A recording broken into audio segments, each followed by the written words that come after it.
Hello, my name is Benjamin Hart. I'm an American attorney and the Managing Director of Integrity Legal here in Bangkok, Thailand. In this video today, we're talking about the term Farang. And I have read in a few different, I've read in correspondence directed to me, and I've actually talked to clients in the past couple of weeks, and it actually sort of all kind of, there was a confluence of this issue coming up over multiple different people that I've been dealing with, which basically involved the term Farang.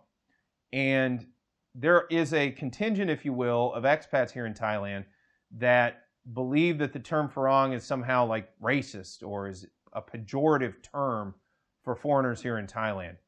And I guess I'm not going to get into what I think of their opinion particularly. I can simply give mine. I don't believe that that is the case. I don't believe that that's its usage. I think if anything, Farang is being used as a descriptor and in the context of, I look at it as much the same as somebody saying, using the term immigrant or expat. Depending on the context in which it's used, I guess it could be used in a negative light, but I don't think the word itself is intended to be sort of a racial slur or some sort of ethnic slur. I simply think it's supposed to be descriptive of a foreigner in Thailand. Specifically, it's generally used to describe a Caucasian foreigner here in Thailand. And I don't think that it's particularly accurate to presume that that's again, a sort of a pejorative term or a slur of any kind. It is simply a term of description, really.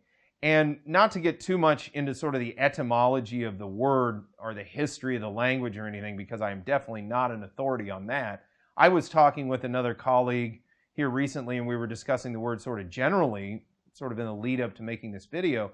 And that person noted that they believed it stemmed from a different word in the Indo-European lexicon than the word I was thinking. I was thinking there was a term that I believe the Eastern Roman emperors, the Byzantine emperors, used to describe Norse mercenaries that they used as bodyguards, which was Farang, which was Varang, to use Romanized lettering, so English, I guess I should say, Farang.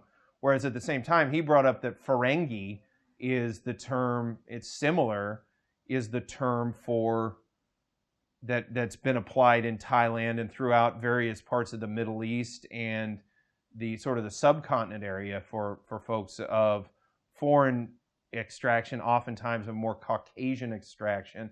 On top of that, specifically the word for the French in Thailand, so when you're describing someone of French nationality, is Français. I mean, that's the term you use to describe French people. I suspect they all have the same sort of root word. And I don't believe that this particular word is being used in a derogatory manner when Thais are using it just sort of colloquially. I think they're just simply stating, they're using a descriptive term to describe a person who is a foreigner in Thailand, generally speaking, of Caucasian descent. We hope you find our videos insightful. If so, please like, subscribe, and hit the bell icon so that you can receive up-to-date notifications of legal news in Thailand and the United States.